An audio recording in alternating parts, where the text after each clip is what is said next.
Assalamualaikum warahmatullahi wabarakatuh. Alhamdulillah, la ilaha illallah. Saudaraku sekalian, mari kita renungkan hidup kita ini. Kita kan harus tahu nih, emang kita memilih tokoh-tokoh itu.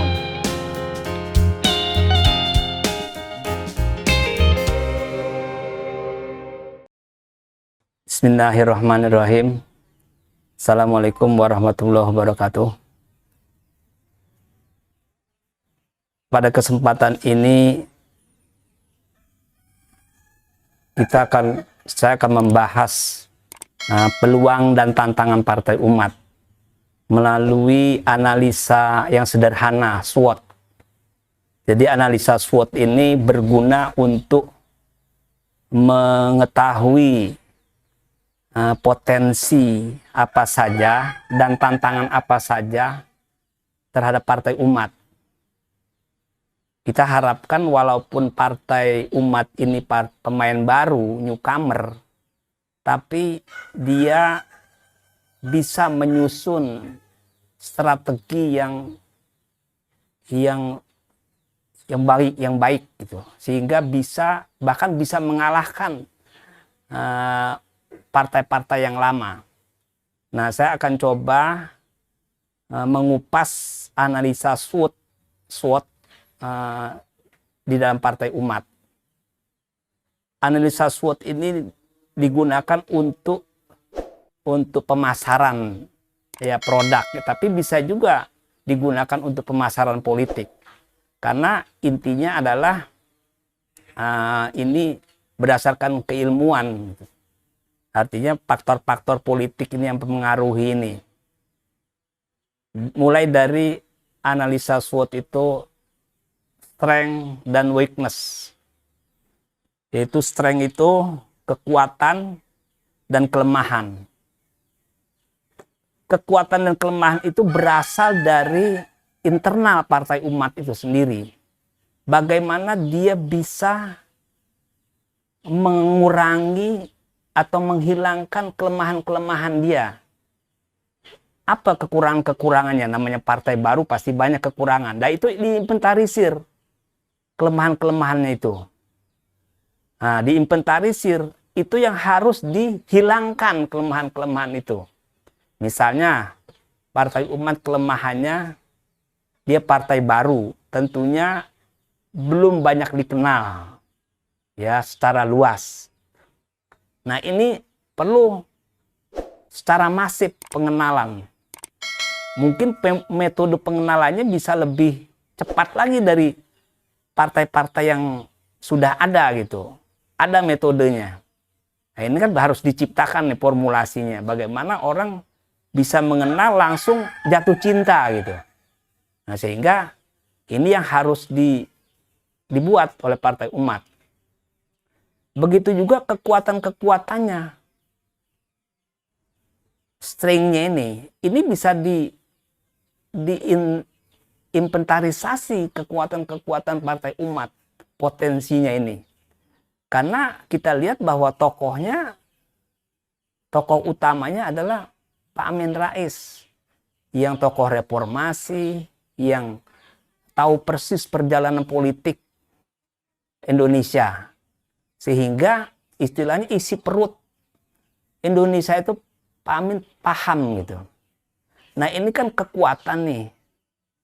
Artinya kekuatan ini harus bisa diterjemahkan juga oleh kader-kader di bawah.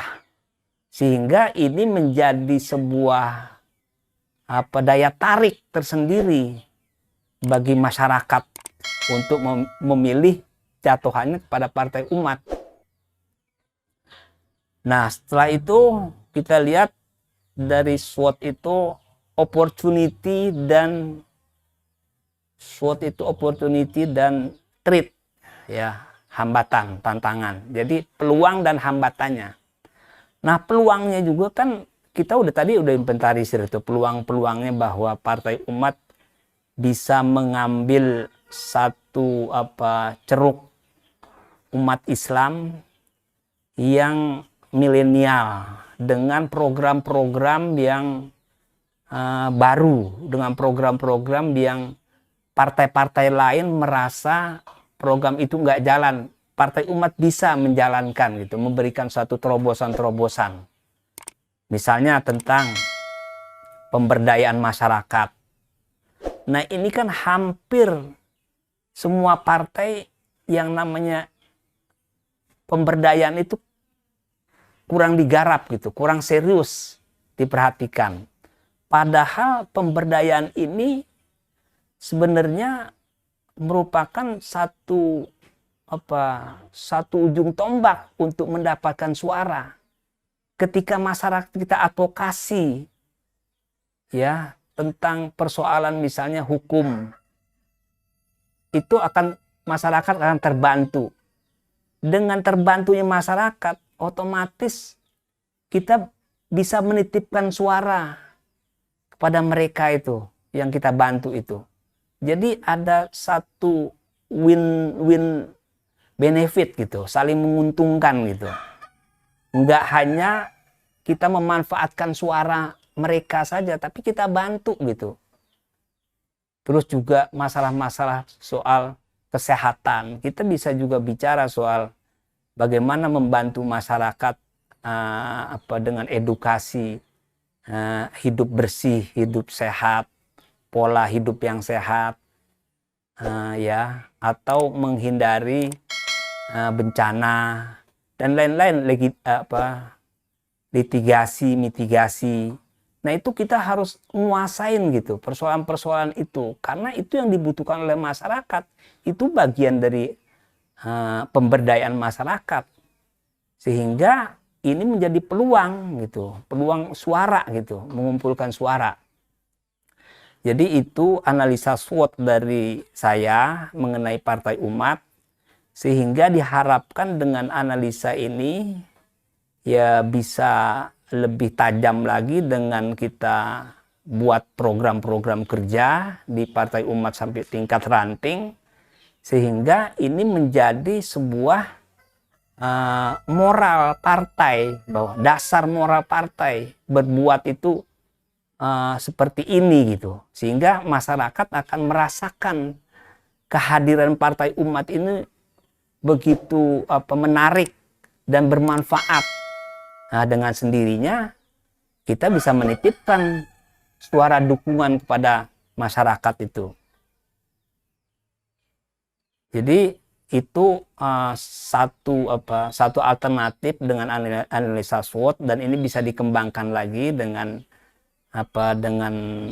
program kerja kepartaian yang sifatnya itu langsung ke teknis gitu.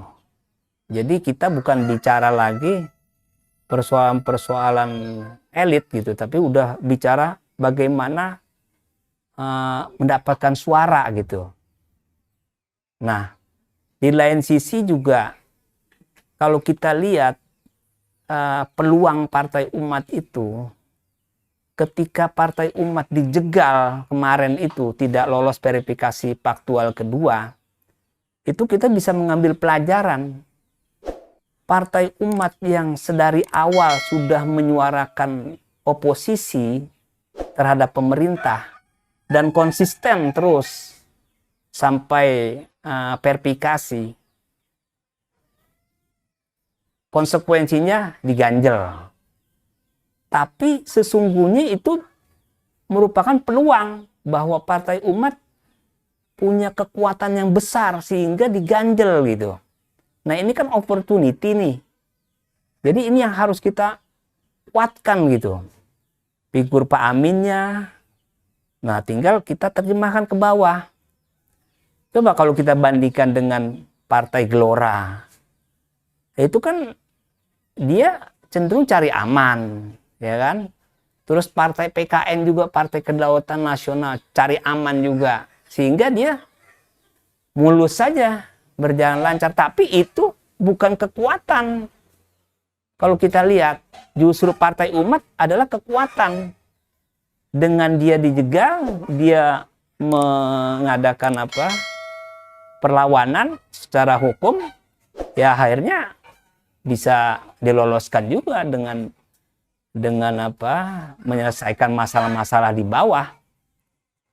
Jadi itu menurut saya ya sebuah trik-trik sederhana untuk menjawab peluang partai umat dan tantangannya.